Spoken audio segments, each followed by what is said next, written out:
Todos estão vendo a reprodução aí do slide, pessoal?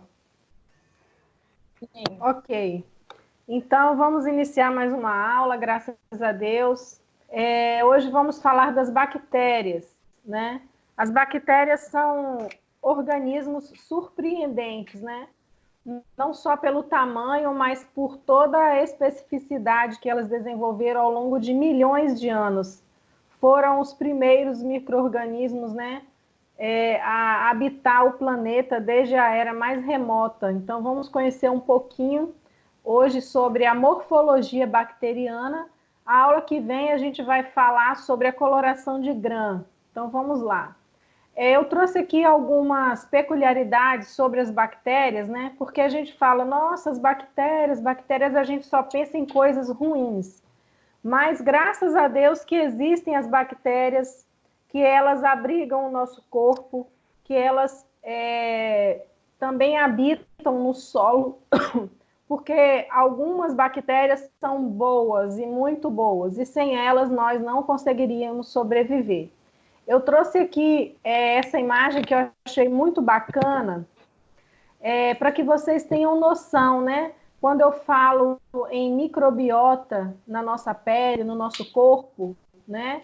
Essa imagem aqui, ela demonstra muito bacana os locais onde as bactérias mais se desenvolvem, né?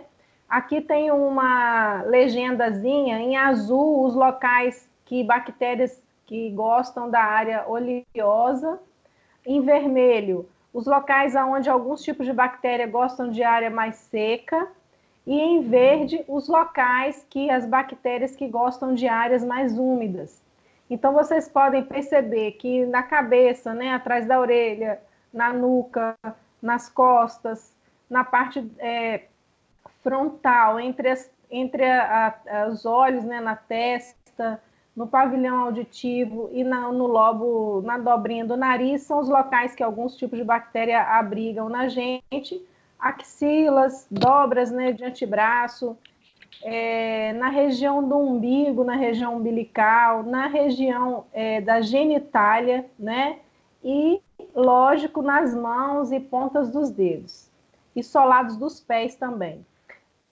Então, quando a gente pensa assim, nossa, eu sou um poço de bactérias, nós somos sim. Nós somos morada de milhões de bactérias.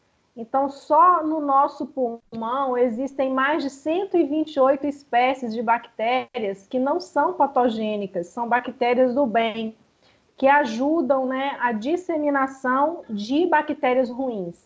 Quando a gente inala o ar, né, os cílios do nosso nariz, a função principal, além de aquecer o ar, também é fazer essa barreira para que evite a entrada de micro-organismos. Mas nem sempre isso é possível totalmente, né? Esse filtro natural que a gente tem.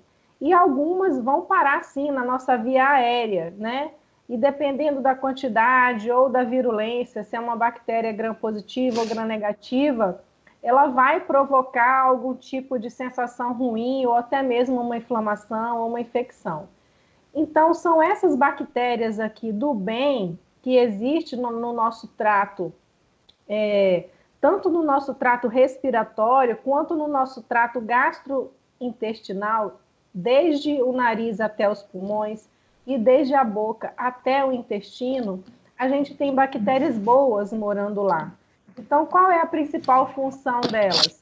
A principal função delas é fazer o controle das bactérias ruins, né? Para que essa bactéria ruim não se desenvolva e faça mal para a gente. Então, pouca gente sabe disso, que a gente tem soldadinhos também em nossa defesa, que são essas bactérias boas, que fazem parte da nossa boa microbiota, né? Agora, já nas mãos, a gente tem 83% de bactérias vivendo lá. Agora, aí já não é mais, assim, tão boas assim. Eu falei para vocês, mostrei que o crescimento bacteriano nas mãos, ela é bem perigosa, né? Porque nós temos bactérias gram-negativas na nossa mão, né? Porque a gente faz com a mão, contato com o mundo. A gente pega em todo tipo de superfície, a gente dá a mão para outra pessoa, e essa troca de micro-organismo durante o dia ela é constante. Por isso a importância da lavagem das mãos para a diminuição dessa carga microbiana ruim, né? Principalmente as bactérias gram-negativas, que são levadas na simples lavagem das mãos com água e sabão. Uma coisa interessante que eu gostaria de falar para vocês é: a gente pode ajudar essas bactérias do bem a se proliferarem no nosso corpo e também a ficarem fortes e resistentes. A gente pode alimentar essas bactérias. São os chamados probióticos. Eu não sei se vocês já ouviram falar, é provável que sim, porque é um termo muito utilizado, né? Os probióticos. Então, os probióticos, um dos principais probióticos que eu uso muito, inclusive, e ele é super probiótico, é o mel, né? Okay. A gente faz uso do mel de manhã, fazer uso do mel, uma colher de mel de manhã, você está fortalecendo seu sistema imunológico também, porque a gente está reforçando essa carga bacteriana do bem que nós temos, né? Os lactobacilos vivos, vocês já ouviram falar também, né? Daquele Yakult. Por isso que quando a gente está com diarreia, está com o trato digestivo assim comprometido, a gente vai no médico e ele prescreve esses lactobacilos, né? O bi, o floratil, entre outras coisas. Isso nada mais, nada menos do que bactérias boas, né? E também probióticos que vão ajudar essas bactérias a se proliferarem e assim refazer a flora microbiana que nós temos, principalmente no intestino. Vocês todos já ouviram falar da flora microbiana. A flora microbiana nada mais, nada menos do que são as bactérias boas que nós temos, tá bom? Então, agora falando um pouquinho também de como surgiram, né, essas observações de bactérias, de fungos, de vírus na nossa história. Vou falar só dos marcos da microbiologia, né? A gente não pode deixar de falar do Robert Hooke, que foi um grande cientista, né? Extremamente importante do desenvolvimento da ciência. Alguém desliga o microfone, por favor? Tá muito ruído aqui no meu, e aí não estou conseguindo falar um pouco. O Robert Hooke, ele foi o primeiro a observar, né, as células de cortiça. Cortiça é uma árvore, né, uma casca de árvore, que quando ele colocou um filete de cortiça é para quem? Para você um montinho? Pessoal, desliga o microfone, por favor. Estou ouvindo crianças. Quando colocou essas células... Não, já tinha aqui um doce. Você quer colocar na vasilha? Quando eu for, isso é besta! Toma! Ah, não, já tá comendo aí. Olha o Destaque do Brasil TV. A Câmara aprova o projeto que garante auxílio para trabalhadores informais. A medida ainda precisa... Peraí, deixa eu botar pro seu... Enfrentam filas nos postos de saúde. A vacina contra a gripe está em falta em várias cidades do Brasil. E você vai ver também usinas do Centro-Oeste.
olha só, vocês já sabem das regras, né? Quando entrar na sala, tem que desligar o microfone. Então, eu acabei desligando o meu próprio microfone quando eu fui desligar o de vocês.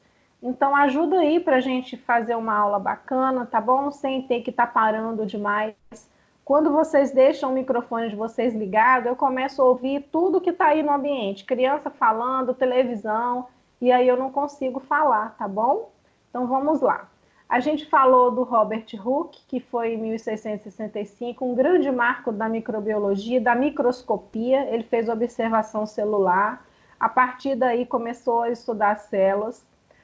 Outro grande marco em 1674 foi o Anthony, né? Que ele começou a dizer, né, que alguns tipos de animaizinhos, né, serizinhos, poderiam se desenvolver na água da chuva que estava dentro de um pote de vidro ali parado, né? Então, esse tipo de observação a olho nu foi muito importante, porque a partir daí, outros estudiosos, como Pasteur, em 1859, Pasteur foi um marco, né, na história da microbiologia. Ele pôde, né, de fato, através de estudos, contestar a geração espontânea dos micro-organismos, que naquela época dizia-se que os micro-organismos eram gerados espontaneamente, não a partir de um substrato ou que fosse do ar, né? Então, ele fez esse experimento de pegar um caldo nutritivo, mas ele pegou esse caldo nutritivo que era excelente para desenvolvimento de micro-organismo e ferveu. Então, ele esterilizou esse caldo, deixou fechado um tempo, totalmente estéril, e viu que não desenvolveu nenhum tipo de micro-organismo. Após isso, ele deixou um tempo aberto, né? Entrou em contato com o ar, e ele viu a mudança de coloração de antes, quando o caldo estava estéril, para depois, quando o caldo ficou em contato com o ar.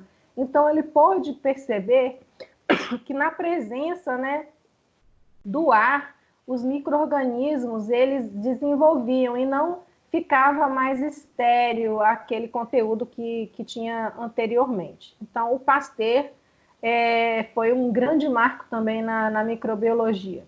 Outras datas e nomes importantes seguem-se aqui. No século XVII foi criada a primeira vacina da varíola. No século XVIII, o pai da lavagem das mãos, né? O Somerville, ele estabeleceu que se você lavasse as mãos antes e após procedimentos, ele fazia parte, né? E observava que sempre que a mulher, após o período de parto dela, ela morria por uma febre, né?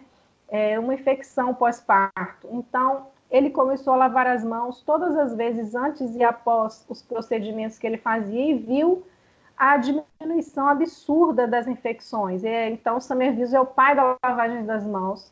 Ainda no século XVIII, o Lister, ele, junto com a lavagem das mãos, ele falou, não somente temos que lavar as mãos, mas também temos que fazer a antisepsia de todo o material que vai em contato com esses procedimentos que vão ser realizados nessas pessoas.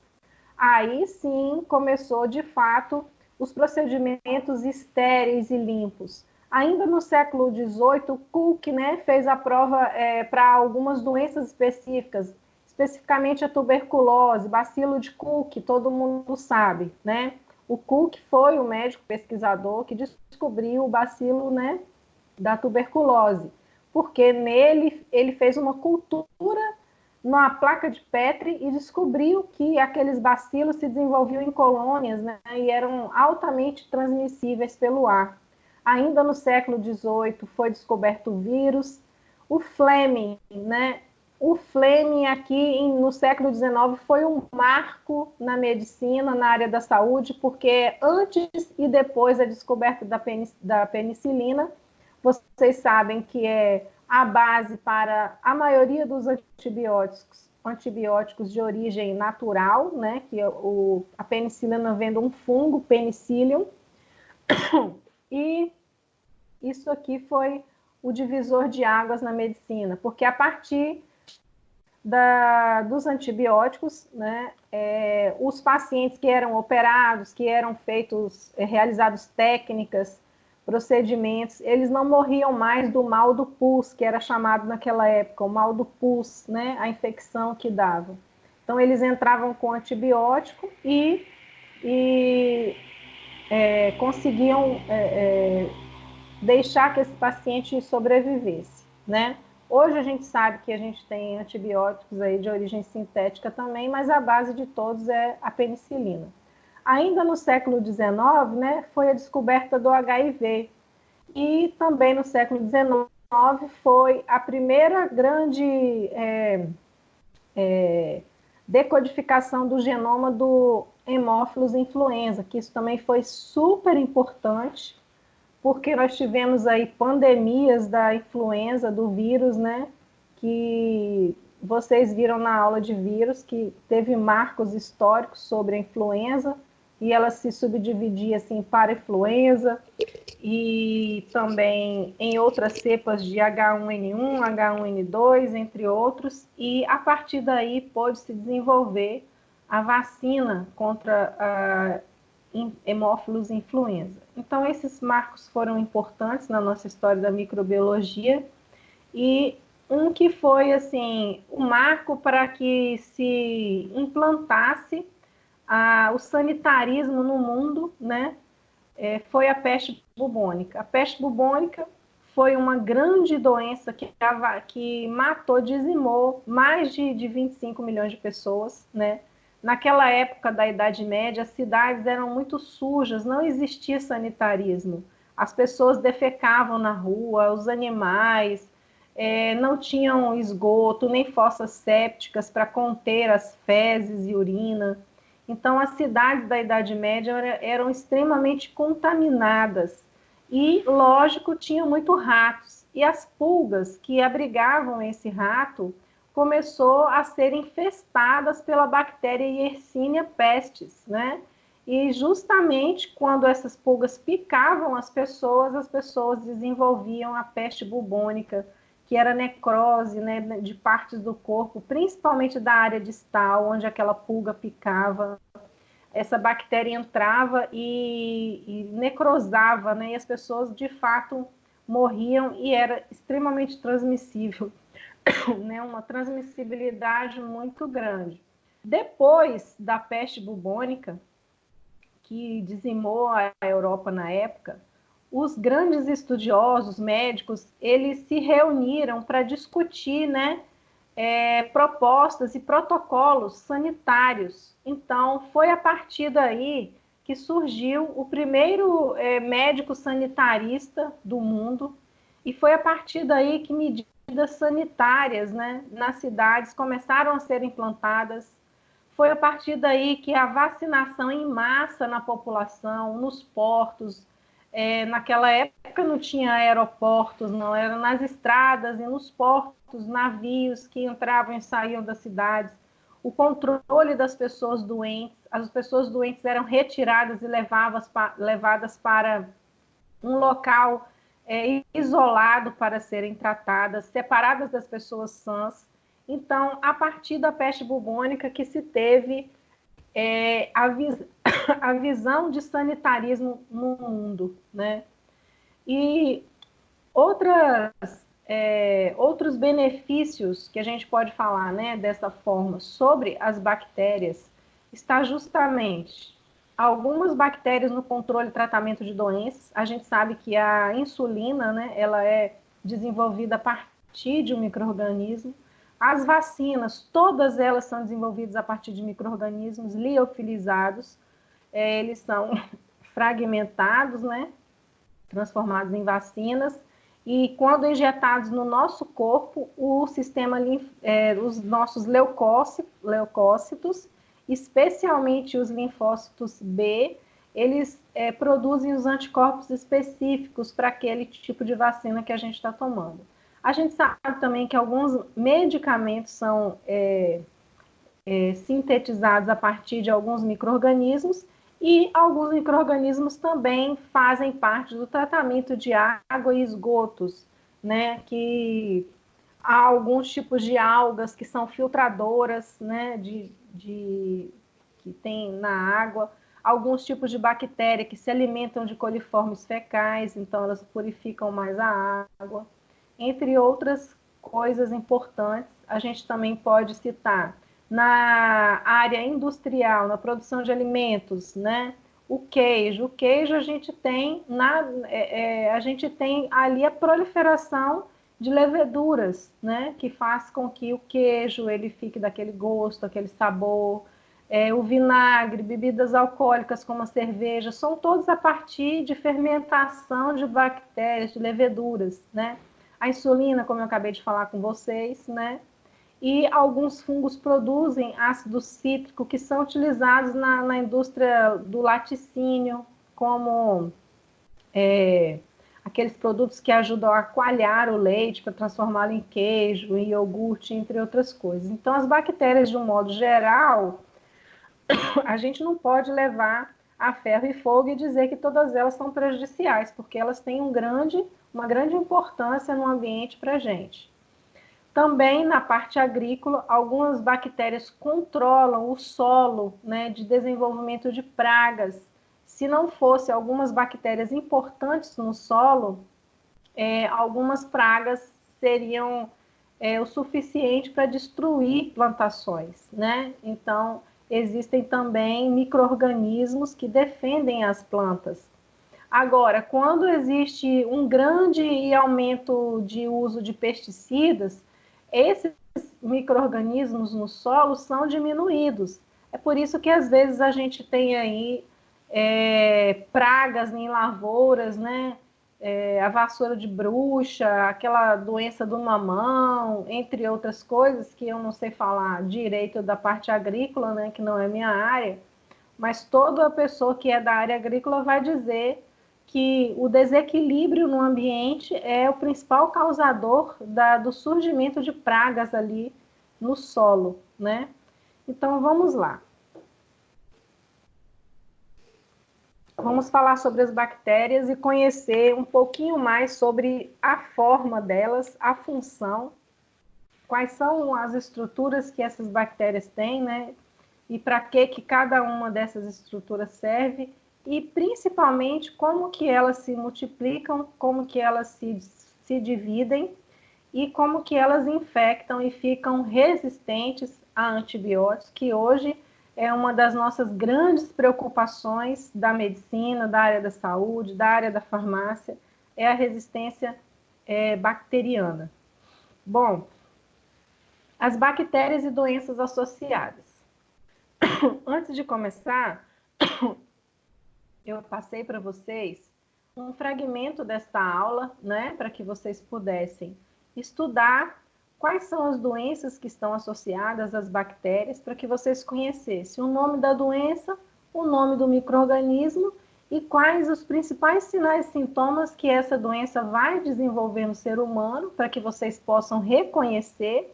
Nós, profissionais da área da saúde, temos a obrigação de reconhecer minimamente sinais e sintomas de doenças relacionados a micro-organismos, porque como a gente já conversou sobre isso, a gente tem a opção, né, de ter uma boa conduta com o nosso paciente, de orientá-lo e encaminhá-lo o mais precocemente para tratamento, evitando assim que esse paciente tenha prejuízo na sua saúde. Então, imagina se você tem um parente, um amigo dentro de casa, na sua própria família, que está desenvolvendo sinais e sintomas e você não sabe reconhecer se aquilo são sinais e sintomas simples ou sinais e sintomas que está te sinalizando que uma doença séria pode estar sendo instalada ali. Então, é inadmissível que nós, da área da saúde, não saibamos reconhecer esses simples sinais e sintomas. E também eu pedi que vocês pesquisassem, né, as vacinas, por quê? Nós precisamos nos precaver de desenvolver vacinas. A principal função do profissional de saúde é a prevenção e a promoção da saúde. Então, a gente precisa saber, começando da nossa família, né, de nós, que tipo de imunobiológico a gente precisa ter para se livrar de alguns tipos de doenças, tá bom? Então, vamos lá. As bactérias são seres extremamente pequenos também, um pouco maiores do que os vírus, como vocês já viram. São células procarióticas, né? As células que vêm do reino Monera. E elas, diferente dos vírus, elas podem viver tanto sozinhas quanto com as amiguinhas dela, né? Como em colônias. A maioria das bactérias vivem mais em colônias. São poucas as bactérias que vivem sozinhas, né? E elas são unidades simples. Elas possuem poucas organelas. Na verdade, ela possui uma organela, que é o ribossomo, que ele é responsável pela síntese de proteína na bactéria, e outras estruturas, cada uma delas com uma função específica, né? Vamos falar de cada uma delas. A gente tem um cromossomo dentro da bactéria, que ele está disperso no hialoplasma, né? Não tem um núcleo contido, né, nesse cromossomo, como são as células eucarióticas. Todo o material de contato que essa bactéria teve ao longo da vida dela, né, de reprodução, de contato com vírus, de contato com outras bactérias, seja ela gram-positiva ou gram-negativa, está contido dentro desse cromossomo e dentro dos plasmídios também. Os plasmídios são uma estrutura que é uma continuação de um cromossomo. É como se fosse parte do material genético da célula que está separado em forma de anel. Só que através dos plasmídios é que as bactérias desenvolvem a grande resistência a medicamentos, especialmente os antibióticos, né? E tornam ela multiresistente. E vocês vão ver lá na frente por quê. A bactéria também tem, além da membrana plasmática, como todas as células têm, ela possui também a parede celular. E essa parede celular é uma parede resistente, né? Ela é resistente, é formada por uma cadeia de peptidoglicano, que são proteínas misturadas com água, misturado com gordura, né? Uma capinha de uma mistura de tudo isso. E outras bactérias, eu vou dizer para vocês a diferença, está justamente na presença e na ausência de uma cápsula envoltória. Lá na frente a gente vai falar sobre isso. Os endosporos são uma forma que essa bactéria vai se transformar para que ela fique no ambiente completamente ressecada, né? Quando ela não está dentro de um organismo, onde ela está no meio viva, né? A gente fala no meio fresca, né? Não é uma bactéria fresca que está dentro de um micro-organismo pronta para se reproduzir. Ela cai no ambiente, ela pode viver meses ali no ambiente. Ela tem uma resistência grande a ficar em ambientes, justamente porque ela se transforma em um endosporos. Ela se desidrata, se encapsula, ela forma um cisto, né? Como se fosse uma bolinha encapsulada com seu material genético ali. E nisso ela pode viver ali protegidinha de poeira, de sol, de temperaturas altas ou baixas durante muito tempo. Por isso que as bactérias resistem há milhões e milhões de anos, né, do mesmo jeito. Ela tem estruturas também chamadas de flagelos. Os flagelos são estruturas unicamente desenvolvidas para a locomoção dessas bactérias e para a fixação delas no substrato. Por exemplo, quando uma bactéria adentra o nosso organismo, ela vai se fixar ou na garganta, ou no intestino, ou em qualquer outro local. Então, a forma com que ela utiliza para ela ficar aderida, né, completamente aderida àquele substrato são os flagelos. Quando não está aderida, os flagelos servem para locomoção. Eles é como se fosse assim, a cauda do espermatozoide, né? De uma forma que tem bastante energia ali dentro para a locomoção. Os flagelos das bactérias também, eles causam processos inflamatórios, porque dentro deles tem substâncias que promovem essa inflamação, né? Esses processos que a gente sente quando está ficando doente, né? Os sinais flogísticos de calor, rubor, edema e dor. Então, existem substâncias dentro dos flagelos que são extremamente irritativos, um tipo de proteína. Agora a gente vai falar das formas da bactéria. As bactérias, elas podem estar em diversos tipos de arranjos, né? E através do tipo de arranjo que ela se apresenta, ela vai ter um nome por conta dessa forma que ela tem. Então, a gente tem bactérias em forma de coco, diplococo, streptococo, estafilococcus, espirilos, né? Espiroquetas, vibrião, bacilos, estreptobacilos e sarcinas. Estes são os arranjos bacterianos, né? Que podem... Desliguem, por favor, o microfone, que podem as bactérias serem dessa forma. Então, por exemplo, Streptococcus. Streptococcus, a gente tem hoje o Streptococcus aureus, né?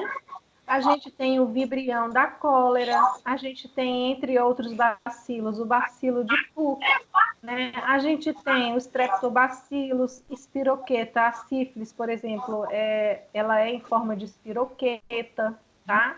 E assim vai. Ainda sobre a morfologia da bactéria, a gente tem aqui, né, uma imagem mostrando aqui a forma, a estrutura, e aqui eu vou falar para vocês como que vai ser, tá? Então, a gente tem a membrana citoplasmática, que é essa membrana aqui, que envolve todo o citoplasma. Aqui dentro do citoplasma, né, com a sua única organela citoplasmática, que é o ribossomo. O ribossomo, ele é responsável pela síntese de proteínas. Aqui a gente tem o material genético dessa célula, que é o DNA bacteriano, né? Nesta aqui a gente não vê o plasmídio, mas o plasmídio está exatamente aqui, como eu falei para vocês. O plasmídio também ele é um material de genética, né, de cromossômico, mas ele fica à parte desse nucleolo central aqui. A gente tem, por toda a extensão dessa bactéria, a gente tem as fímbrias, né? As fímbrias ou flagelos, pode ser aqui flagelos e fímbrias, que aqui são responsáveis pela adesão e responsáveis pela locomoção dessa bactéria, né?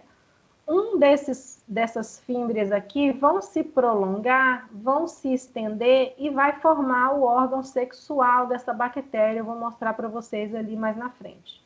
Voltando ainda aqui, a gente viu a membrana citoplasmática, que envolve todo o hialoplasma. A gente tem a parede celular da bactéria, como a gente já viu. E nessa aqui especificamente, porque essa bactéria aqui é uma gram-negativa, a gente tem uma cápsula envoltória que promove ainda mais uma resistência para esse tipo de bactéria. Então, aqui a gente tem uma morfologia geral dessa estrutura bacteriana. Vamos falar de cada um. Essa cápsula que envolve essa bactéria, ela também é formada de substância polissacarídea, né? A maioria das cápsulas bacterianas são polissacarídicas e confere a essa superfície bacteriana muito mais resistência do que se ela não tivesse essa cápsula. E confere também muito mais agressividade, porque, como eu falei para vocês, todas essas fímbrias aqui e peeling, né? O pile é o órgão sexual. Todas essas fímbrias aqui, flagelos, eles têm substâncias que são extremamente irritativas, promovem febre, né? Promovem sinais flogísticos como dor, rubor, calor e edema, quando eles ficam fixados no substrato de uma mucosa intestinal, do trato respiratório, ou dos dentes, ou seja lá do que for, né? Então, toda bactéria que possui a cápsula, ela é muito mais resistente do que aquelas bactérias que não possuem a cápsula. Elas são muito mais resistentes a antibióticos, por exemplo, e elas são as bactérias gram-negativas. As fímbrias, como a gente já falou, serve para fixar essa bactéria onde quer que ela esteja. Tá vendo aqui uma bactéria sendo fixada no substrato através das fímbrias? Elas criam um emaranhado que se entrelaça, então elas ficam ali extremamente fixadas naquele substrato, né? Então pode ser no meio interno, dentro da pessoa, e também pode ser no meio externo, né? Então, este é o principal objetivo das fímbrias. A gente também tem o pile, como eu falei para vocês, o pile é um prolongamento de uma fímbria, no qual ele serve para ser o órgão sexual da bactéria. Então, quando duas bactérias entram no processo de reprodução por conjugação, né, elas trocam material genético entre si através desse órgão chamado pile, né? Então, aqui a gente tem uma bactéria gram-negativa, por quê? Por que eu sei? Porque aqui ela está cheio de fímbrias. Aqui a gente tem uma bactéria gram-positiva, que ela não tem a cápsula envoltória, ela só tem a parede celular. Mas elas duas, elas namoram, né? Elas estão aqui trocando material genético. É justamente nesse momento que as bactérias vão tomando mais força. Por quê? Porque essa aqui andou por todo lugar, ela teve a felicidade de ter uma pessoa lá que tomou antibiótico, não cumpriu o protocolo do que o médico passou, né? Ela abandonou o tratamento, então ela ficou resistente àquele antibiótico. Tudo isso fica guardado dentro do plasmídio dessa bactéria, né? Daqui, da mesma forma, essa bactéria gram-negativa também passeou, andou, viajou, infectou pessoas. Ambas tiveram experiências diversas e todas essas experiências, principalmente relacionadas a tudo que o homem inventa para matar as bactérias, que elas, de certa forma, conseguiram sobreviver, elas guardaram essa informação dentro do plasmídio. E é nesse momento que elas trocam informações. Então, por isso que as bactérias vão ficando cada vez mais resistentes, porque elas têm esse processo de conjugação aí através desse órgão sexual chamado pile. O flagelo, ele é um fio, né? Uma extensão para a locomoção, e ele serve para fixar a bactéria também, ele serve para ajudar na locomoção e também, como eu já tinha falado antes, através aqui da proteína chamada flagelina, né, ele promove uma inflamação maior, um processo como é que se fala? De irritação, né? Quando essas bactérias se fixam, essa flagelina, ela promove essa irritação maior. Por isso que aonde a gente tem bactéria, ali está vermelho, está doendo, está inchado, né? Algumas bactérias possuem somente um flagelo, são chamadas de monotríquias. Tríquio vem de cabelo, né? Por isso que é um fio de cabelo.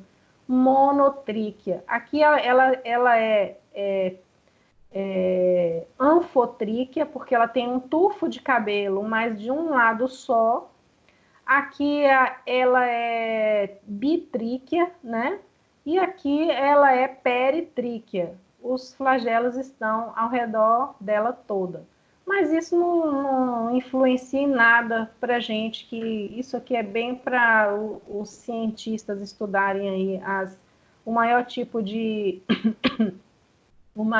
irritação ou o menor tipo de irritação nas mucosas que esse tipo de bactérias fazem, né? Agora a gente vai passar por uma parte muito importante da bactéria, que é a parede celular. Deixa eu tomar um golinho de água. A parede celular da bactéria é um envoltório que também possibilita que essa bactéria fique extremamente protegida do meio externo, né? Então, lógico que essa parede celular, nos procariontes, ele tem funções de proteção especialmente, né? Eles também são formados por peptidoglicano, são substâncias que é uma misturinha de água com gordura, né? Formado por essa substância, e por proteínas também. Principalmente numa bactéria, essa parede celular, ela faz um processo de seletividade, também como a membrana plasmática. Eles são seletivos, eles selecionam o que entra para dentro dessa célula bacteriana e o que sai. E essa seletividade, ela é feita através dessas proteínas aqui, transmembranas, né? Ou proteínas de ligação, que ficam sempre no meio dessa parede celular aqui, ou também na membrana plasmática. Justamente essas proteínas são o alvo do estudo, né, da fabricação de medicamentos, de antibióticos, porque aquela história que todo mundo sabe, né, chave e fechadura. Então, isso aqui seria a fechadura e o antibiótico ou o outro medicamento qualquer seria a chave. Então, quando um remédio, um medicamento, ele é elaborado, antes disso, tem que se conhecer a estrutura daquele micro-organismo. O que ele tem ali que a gente tem que criar uma chave para quando chegar aqui se encaixe perfeitamente na fechadura e a partir disso ele seja levado, né, para dentro da membrana, porque essa aqui é uma membrana de transporte, uma proteína de transporte, e ela só vai deixar entrar aquilo que for bom, entendeu? Então, os medicamentos entram dentro das células de uma forma geral, meio que enganando, né, essa membrana aí. Existe uma diferença muito, muito, muito grande entre uma bactéria gram-positiva e uma bactéria gram-negativa. Essa diferença está simplesmente naquela cápsula envoltória e simplesmente por conta de que essa bactéria gram-positiva aqui tem a membrana plasmática e tem a parede celular, ela se torna extremamente mais vulnerável a medicamentos, porque essa barreira aqui de peptidoglicanos é muito mais fácil de se romper do que uma dupla camada, né? Então, aqui vocês podem perceber a estrutura em mosaico, né?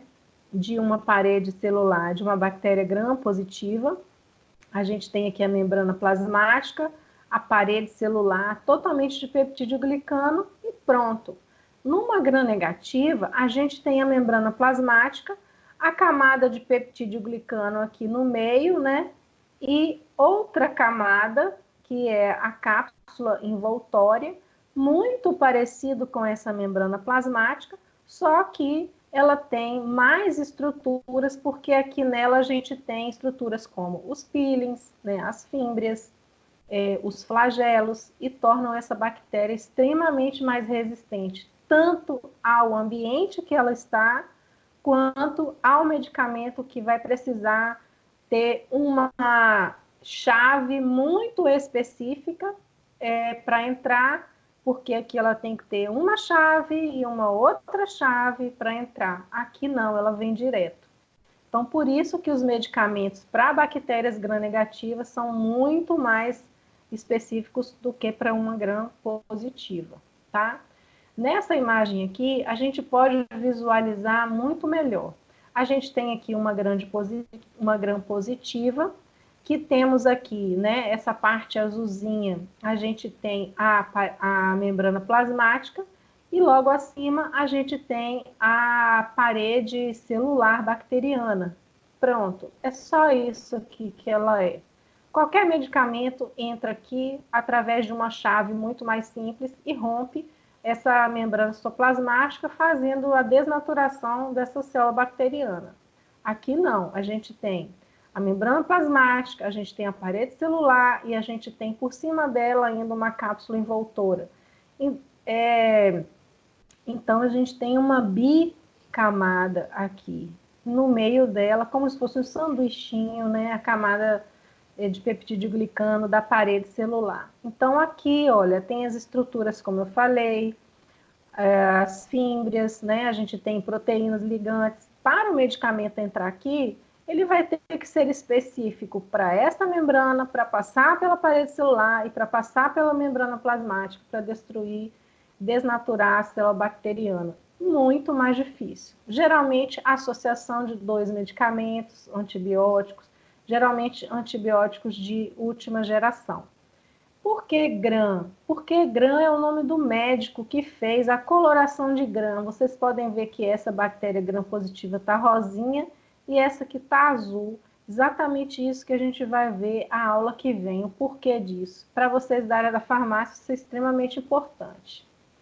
Bom, quando a gente fala agora da membrana celular, a gente vai falar qual a função da membrana. A gente já falou, né? Transporte do meio externo para o meio interno, excreção. Eu falei para vocês que a única organela que a bactéria tem é o ribossomo, que ele é responsável pela síntese de proteína. A célula não tem mitocôndria para geração de energia, nem respiração celular. A célula não tem complexo de Golgi para excreção, não tem lisossomos. Então, a membrana plasmática, ela vai fazer esses papéis todos aí, de proteção, de seleção do que entra, do que sai, síntese de componentes da própria parede celular, de proteínas transmembranas, né? Secreção de enzimas digestivas, tudo que não serve para a célula vai ser jogado para fora. Respiração celular através da membrana também. Ela vai ser a âncora, né, de fibras em piles, em algumas gram-negativas, e armazenamento de pigmentos e enzimas fotossensíveis quando são bactérias azuis, cianobactérias, que elas são heterótrofas, né? E algumas outras são autótrofas. O que significa isso? Algumas necessitam da luz, elas precisam fazer fotossíntese para produzir a sua energia, outras não. O citoplasma, ele é o meio aquoso dessa célula, onde fica contido o DNA, né? Por que é um meio aquoso? Porque se fosse ressecado, esse DNA, ele se desnaturava, né? Então, esse citoplasma, hialoplasma, citossol, pode ser chamado de tudo isso, né? Ele possui, na sua maioria da sua composição, a água, né? E justamente fica abrigado dentro dela as organelas plasmídicas, já falei para vocês, cromossomos e os ribossomos. Os ribossomos são essas estruturas que são extremamente importantes para a síntese de proteínas, porque a partir da síntese de proteína que vai ser utilizado para revestimento do RNA ribossômico ou do DNA dessa membrana, dessa bactéria, tá? Então, o ribossomos, ele está ali justamente para isso, sintetizar proteína que vai ser utilizado no material genético dessa célula, que é uma das únicas organelas que tem, e a função principal é essa. O plasmídio é uma estrutura extremamente importante para a gente estudar, porque o plasmídio, ele é um material genético à parte daquele material cromossômico, e como eu já falei para vocês, é através da combinação e recombinação de plasmídios na troca de informações genéticas entre bactérias, que esses plasmídios vão trazendo para essa bactéria uma resistência maior, uma resistência a antibióticos, ela fica extremamente mais forte, elas codificam enzimas que degradam ambientes, elas, enfim, vão se tornando extremamente fortes e agressivas, né? A partir de substâncias que são produzidas aqui também, ela pode ser mais virulenta ou menos virulenta. Aqui a gente tem a recombinação de um plasmídio. Esse plasmídio aqui está rosinha, aqui está azul, aqui está verde. Isso quer dizer o quê? Que esse plasmídio dessa bactéria, ele já teve contato com vários tipos de outras bactérias, inclusive também vírus. Eu falei para vocês sobre o bacteriófago, não foi? Os vírus também fazem essa recombinação genética com as bactérias. Então, essa imagem aqui é para representar que toda vez que a bactéria faz uma conjugação com outra bactéria, ela fica com um pedacinho daquele material, daquela memória genética e da resistência também. Aqui é um pedaço de uma experiência, né, um trecho de uma experiência que foi feito. Bactérias que não possuíam plasmídios, quando eram colocadas na placa de Petri para proliferar-se, as bactérias que não tinham plasmídio, elas não eram resistentes, elas morriam. E as bactérias que tinham plasmídio, elas se proliferavam e formavam colônias. Então, o plasmídio é hoje o que desenvolve a resistência bacteriana às bactérias, principalmente gram-negativas. O endosporos, como eu falei para vocês, é uma forma muito inteligente da bactéria sobreviver no meio inóspito, né? Porque aqui ela está em forma de a bactéria a fresco, vamos dizer assim. Ela está vivinha, pronta para estar reproduzindo dentro de uma unidade, né, de um ser humano, enfim, o ambiente que ela infectar. Quando ela é lançada no ambiente inóspito, né, no solo, contato com altas temperaturas ou baixas temperaturas, enfim, não é o ambiente ideal para ela se reproduzir, ela vai encapsulando todo o seu material genético, né? E é justamente dentro do plasmídio que isso acontece. Esse plasmídio vai encapsulando, englobando esse material genético todo de um lado da célula e todo o resto vai murchando, ressecando e ela fica em forma de esporos, né, de endosporos. Esse endosporos ele fica anos, fica dependendo de cada bactéria tem um tipo de vida específico, mas isso aqui explica por que elas estão aí há milhões de anos na Terra, tá bom? A classificação das bactérias quanto à respiração, elas podem ser aeróbicas e anaeróbicas estritas e facultativas. As aeróbicas, elas necessitam absolutamente do oxigênio para respirar, para sobreviver. Quando ela não tem oxigênio, ela não sobrevive. As anaeróbicas não necessitam necessariamente de oxigênio. As estritas, né? Só vive na ausência de oxigênio. O Clostridium tetânico é um. E as facultativas, Escherichia coli, para ela tanto faz ter oxigênio ou não, ela está ali sobrevivendo. O Pseudomonas, eles necessitam. Pseudomonas aeriginosas são as bactérias que estão relacionadas à infecção hospitalar. As bactérias relacionadas à sua nutrição, como que elas se nutrem, né? Elas podem ser autótrofos, fabricam seu próprio alimento através de fotossíntese e quimiossíntese, e podem ser heterótrofas, que elas não são capazes de sintetizar o seu alimento. O alimento, no caso que a gente está falando, é a glicose, né? Então, por isso, elas necessitam de fazer fermentação. O caso da salmonela é uma bactéria heterótrofa, ela faz fermentação, por isso que ela contamina grande parte de alimentos, né? Ovos, enlatados e tudo mais. Relacionada à reprodução bacteriana, ela pode ser assexuada ou sexuada. A gente vai mostrar aqui para vocês. Uma das formas de reprodução assexuada seria por cistiparidade ou bipartição. A partir de uma célula-mãe, né, vai ocorrendo uma invaginação dessa célula, o cromossomo ele se divide, né, cada um para um lado, e o estrangulamento dessa célula vai se originar duas células filhas de igual tamanho e de igual conteúdo de DNA genético, duas células idênticas. Então, a cistiparidade, uma célula mãe dá origem a duas células idênticas, filhas, né?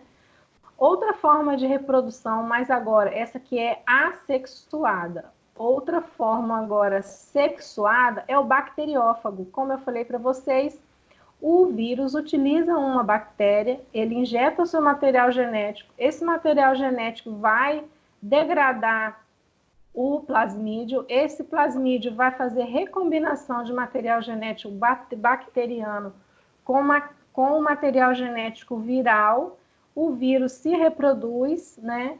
A bactéria, os vírus saem, são liberados, a bactéria, ela fica com o material genético viral também, tá vendo?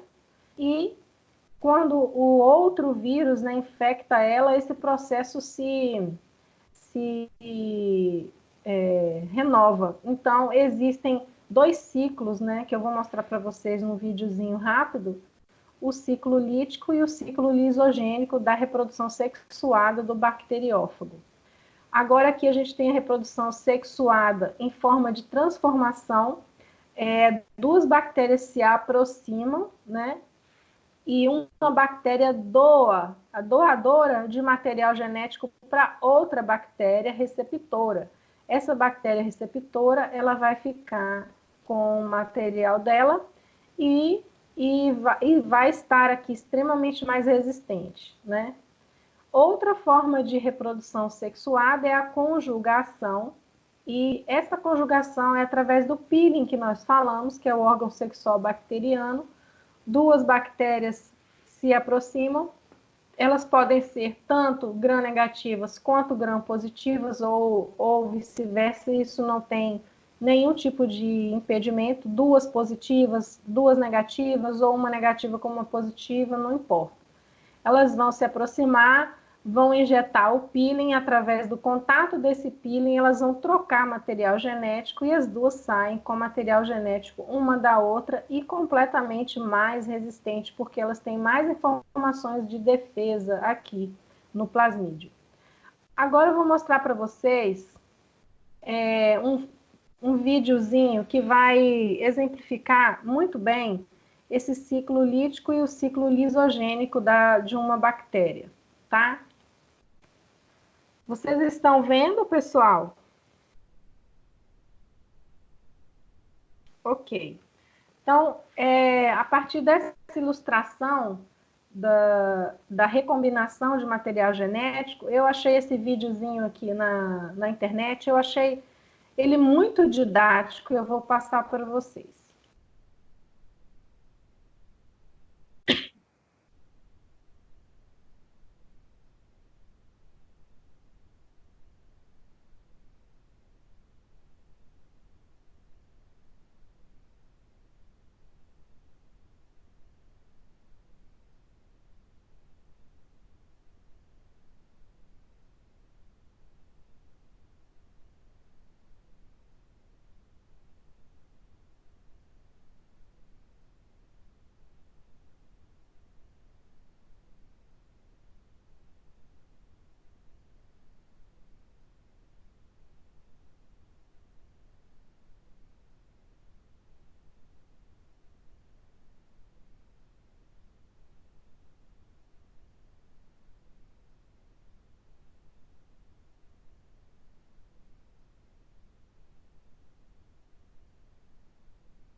Bom, pessoal, vocês podem abrir aí os microfones e eu estou à vontade para responder as dúvidas, tá?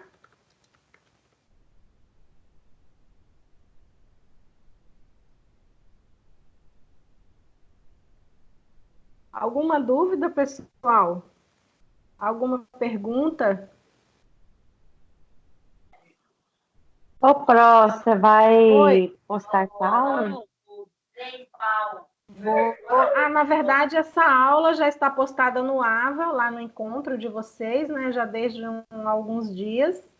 E agora eu vou pegar esse link e vou postar lá, junto da aula, tá bom? Para vocês. Vai ser sempre o mesmo link, porque quem não viu a aula passada pode entrar e assistir. Só que essas aulas só ficam 30 dias. Quem não assistiu, eu sugiro que assista, porque depois de 30 dias eu acho que ela paga. Mas a partir da semana que vem, como a gente conversou, a faculdade ela quer que façamos